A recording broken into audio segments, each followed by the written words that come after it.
What is up, Print Squad? I'm back with another video, and today I'm gonna be doing a quick little video just answering a question that was asked by one of the Print Squad members. So the person asked, how do you tell if your screen is overexposed or underexposed?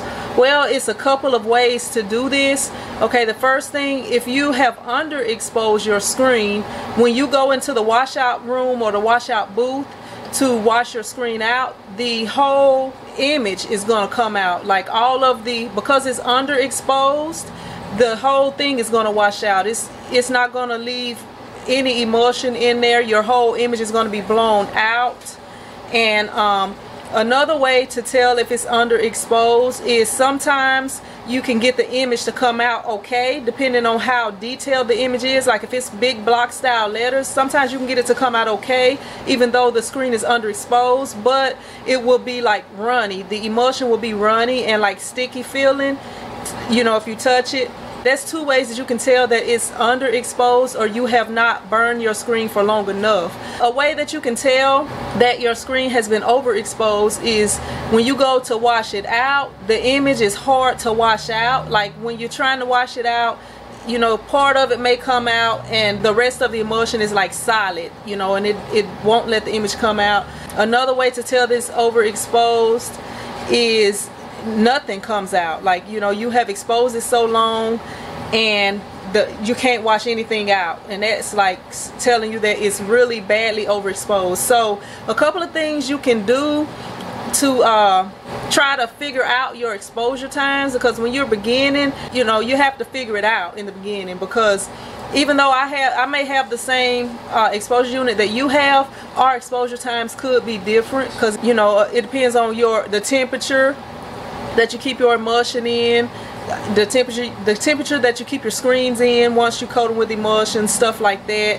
And you want to make sure that you are properly drying your screens first off, because if they're not properly dried, you know, if you don't dry them long enough, then, you know, that's going to cause problems also. Well, first off, you have to figure out how long you should expose your screen and everything like that.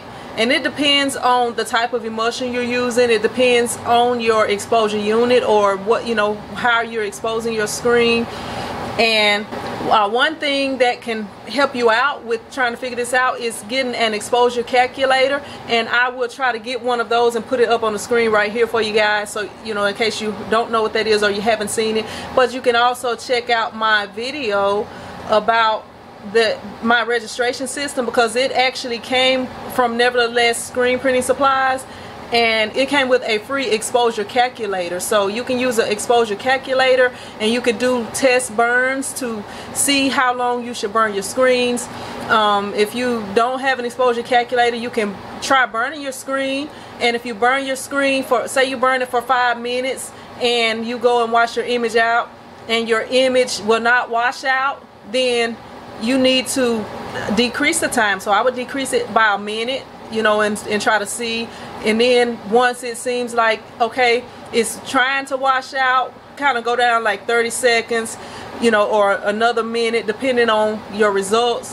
And if you have the issue where you burn it for 5 minutes and you go and everything washes out, you know that you need to increase time. So I would increase it maybe 2 minutes, you know, and then kind of go from there. So hopefully this video was helpful to you guys. If you found it helpful, please be sure to hit that thumbs up button, and if you haven't subscribed, go ahead and subscribe, because I post videos like this each week and I don't want you guys to miss out. And I will see you in the next video. Print Squad out.